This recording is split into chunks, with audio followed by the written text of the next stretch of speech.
Waiting on YouTube. And waiting. There we go. We're live. All right. Hello, world. It is Jack Heald, the dad you wish you had. And today is Tuesday, January 21st, 2020. Today, we're going to talk about initiation rites, how a boy can make the transition from boyhood into manhood. But first, let us pause and drink a toast to this precious moment. Here's to this moment. It's good to be alive.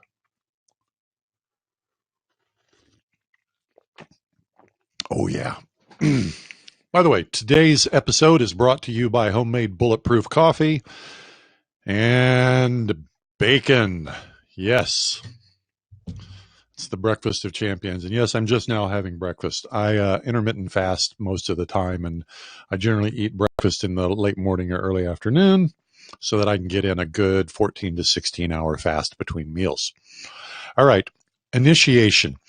Historically, most stable cultures had a way to transition boys from a state of boyhood to a state of manhood. We've lost that by and large in our modern Western culture, with a few notable exceptions. Initiation rites have had an extraordinarily powerful effect on keeping cultures stable and continuing. And as a result, cultures that have those tend to keep having them. In other words, cultures that are, in the words of Nassim Taleb, Lindy, also tend to be cultures that have initiation rites for their boys. We don't have such rites in the West anymore, and I think we are poorer for it. I spent a lot of time thinking about how to help my boys make their transition from boyhood into adulthood, and I was not really terribly satisfied with the results that me and my friends came up with. My oldest son did get to participate in an initiation ceremony that we designed for him. I was living in Texas at the time, and us guys would fairly regularly pack up on a Friday afternoon and head out into the country to camp. I mean, literally all we did was we made a bonfire and pitched our tents around the camp and spent the weekend together as men doing whatever. That was really about the extent of it. And I decided that being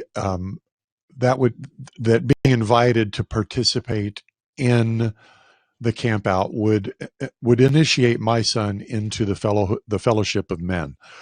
And we had a little ceremony that we conducted for him when we invited him to come do that. I'm not quite sure, but I think he may have had another friend that got to participate as well. But we waited until he was 13, which was kind of traditionally the historical age for boys to be initiated into manhood.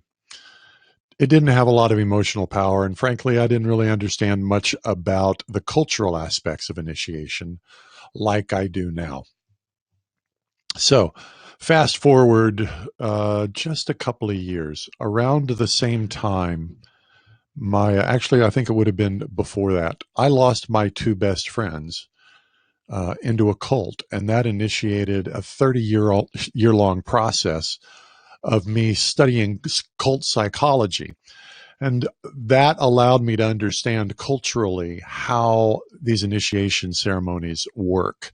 An initiation ceremony has a dual effect of bringing a boy into the fellowship of men and into a position of responsibility as a man to perpetuate the culture that he is a part of.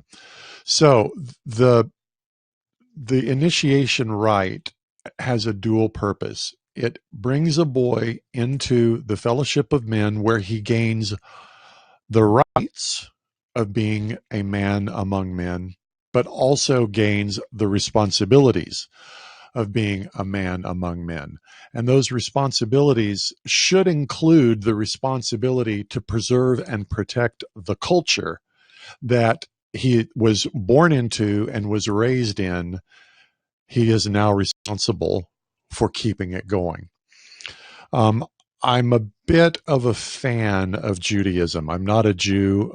I've voiced many times the wish that I was. And the reason is because of my study of culture and the psychology behind building strong cultures, which is essentially what I studied when I studied the psychology of cults. The Jews have created an incredibly robust, resilient, and stable culture that has endured for at least 3,500 years, and God knows how many pogroms and persecutions and outright what's the word when you genocide. Through all of that, the Jewish culture has remained, and I think a significant portion of that is embedded in their rituals. One of which is the ritual of bar mitzvah, where a boy makes the transition from the freedom from responsibility that a boy has into the freedom and responsibility that a man has to carry on culture. So I'd like to hear from you, my listeners and watchers and subscribers. Talk about how a boy should transition from being a man, from being a boy into being a man.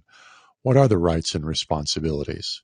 We're going to continue this conversation next time. For now, I'm Jack Heald, the dad you wish you had. Talk to you tomorrow.